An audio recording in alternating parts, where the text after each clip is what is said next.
Hey guys, well, I actually got an early review in for today.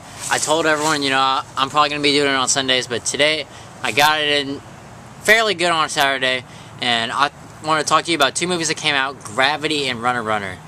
Let's first start off with probably what I think is probably one of the best movies ever made. Oh my gosh, there's so many mosquitoes everywhere. Go away.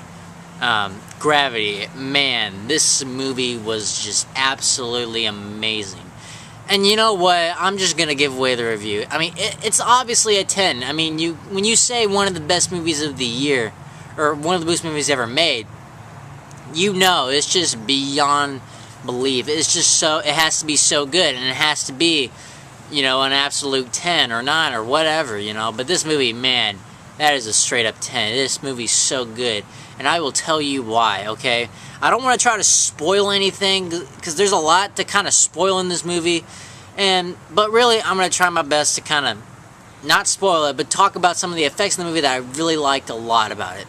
Okay, well, the first thing off is, the movie, it is definitely a very interesting movie, because Alfonso Cuarón, if you don't know, he's directed movies like Harry Potter and the Prisoner of Azkaban and Children of Men and other movies that I don't really know their names or whatever, but anyway. My point being, he's definitely a very, how should I say it? He definitely uses some very good cinematography, like one-shot cinematography movies, kind of like in animated movies like Polar Express, when he's got the ticket flying around, or The Adventures of Tintin, where that's like that little feather thing just kind of flying around, and they get that for a whole shot. This movie has a lot of those shots. Literally, the first shot of the movie, you see the Earth just kind of spin. You're seeing the Earth. And literally, that whole scene, you meet the crew and all that, and you get to kind of know their little side story, and then all of a sudden, it gets real, And the next thing you know, and basically, I'm not really saying this is a spoiler, because it actually is in the trailer. But if you see, the second trailer. If you've seen the second trailer where it all is kind of going down, and then eventually Sandra Bullock just flies out into space, that is literally all the first shot of the movie. Literally, that is like the entire first shot, from the very opening of the movie to Sandra Bullock being flying off into space, being like yay big. I mean, literally. That's a lot of camera work, and man, it's just really amazing. And also, another great thing about this movie is that it is very visual, but you can't really say visual because it looks so convincing. I mean, it just looks so good, especially in 3D. And it really feels like, holy shit, this is Earth. Sorry for my foul language, but it's like, Earth looks really good. And it's not all green either. You can kind of see some of the details. It's like there's a hurricane. You can kind of tell that some parts are mountainous, It kind of, it looks like what you would kind of visualize. It's not just your regular globe that you see. It looks very realistic, and that's really cool. That just looks absolutely ridiculously cool. And now I know a lot of the movie, he definitely tries to throw in some stuff that's all floating around because it is space. But, like, there's this one scene where it's like there's this boat flying around and then one person has to catch it. I mean, it kind of feels like they throw that in, but still, nevertheless, you're impressed by it, and it doesn't withdraw from the story. Here's the thing, this movie actually has a pretty good story, It's just this astronaut crew who's working on this satellite or whatever, and then all of a sudden there's this debris, and it changes their whole game plan, all this. And I will say that while it is somewhat pretty predictable how the story goes, nevertheless, you just want to follow these characters. And really, what I got a lot out of this movie was definitely the emotion behind Sandra Bullock's character. I mean, my God. I mean, I will say this. I was kind of nervous about Sandra Bullock because I'm not a big fan of hers, but she just really held it in there to her own standards in this movie, and she was phenomenal in this movie. I loved her a lot in this movie. George Clooney was in this movie. I liked him a lot. He's a great actor.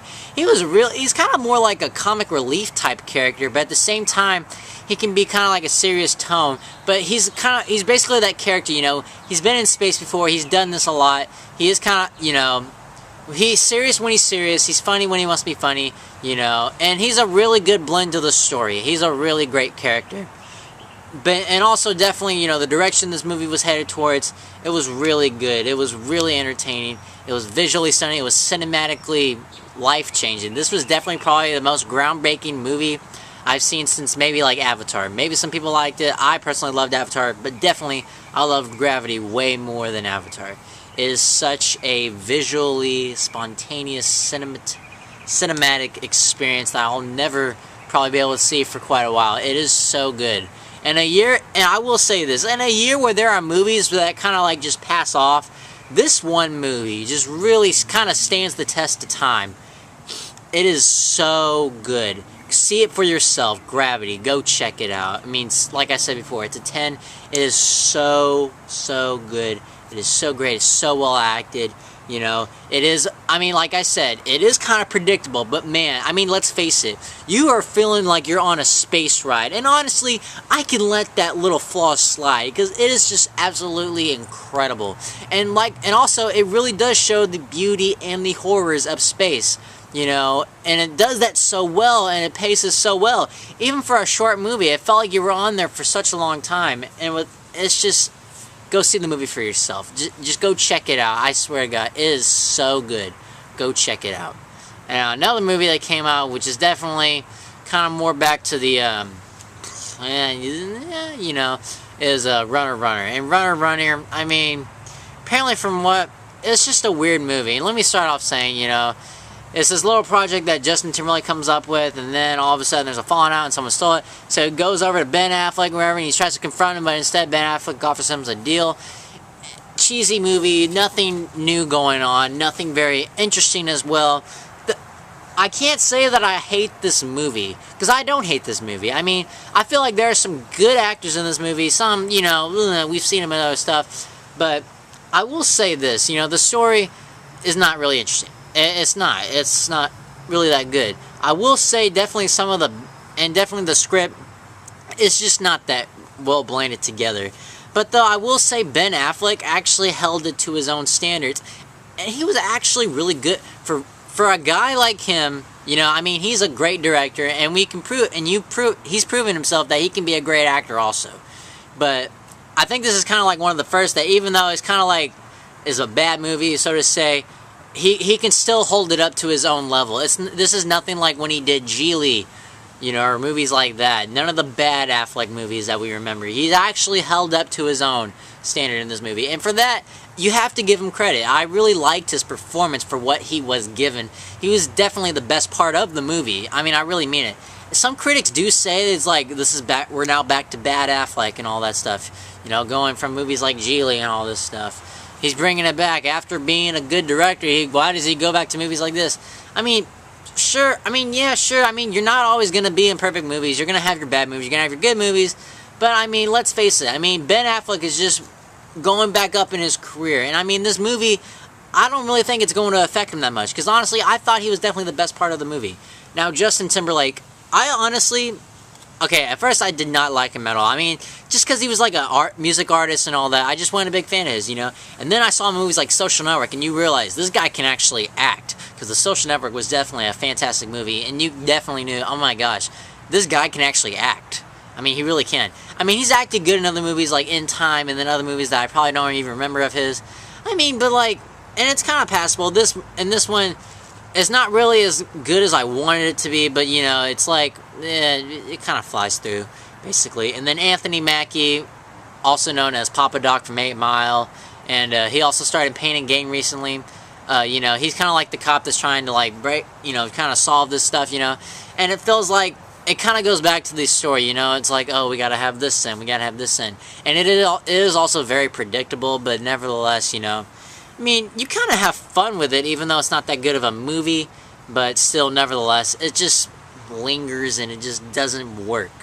And I think it's Gemma Arterton or whatever. I mean, look, I think she has a lot of potential, but the movie she's been in, definitely at the start of her career, it just feels like she's better than that. I feel like she can do better than that. She's definitely hot in the movie, but I feel like she can do better, if I'm saying that correctly. I mean, Hansel and Gretel Witch Hunters, I mean, seriously, I mean, Clash of the Titans, it was okay, but she was definitely probably the better part of the movie, but still, I wish there was more of her. Prince of Persia, Sands of Time, you know, okay, you know, I'll go with that. But this one, I mean, Runner Runner, I mean, I couldn't really feel it in this movie. like I said, you know, I mean, really the best part is Affleck. Affleck is the best part. Batman, however you want to say, you know, Batman is the best part of this movie. You know why? Because he's Ben Affleck. I'm sorry, one of my buddies. This is what me and my buddies always keep saying, you know, since Ben Affleck's going to be the new Batman.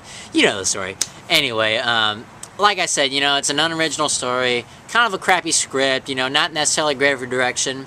Some good acting for the most part. I mean, not necessarily, it's passable, but then, you know, you have Affleck and it really kind of stands out. So, I mean, I can accept that. It's not that it's a terrible movie. It's not that it's a good movie. I'll meet in the middle and give this movie a 5. I mean, you know, you can kind of pass the time. And really, just go watch Gravity this weekend. Just go watch Gravity, especially in 3D. It'll be worth your money. It is so good. Oh my gosh. I think, because definitely Gravity and Prisoners are definitely going to be at the top of the list for sure. I mean, those are 2 of my movies of the year, if not some of the best movies ever made. But, I mean, we still got a couple months, so, and that might change. Hopefully not. I don't know. We'll find out in 2 months. Thanks for watching this review. Be sure to like, subscribe, tell all your friends. Hopefully I'll see you sometime next week when I review Captain Phillips. Bye.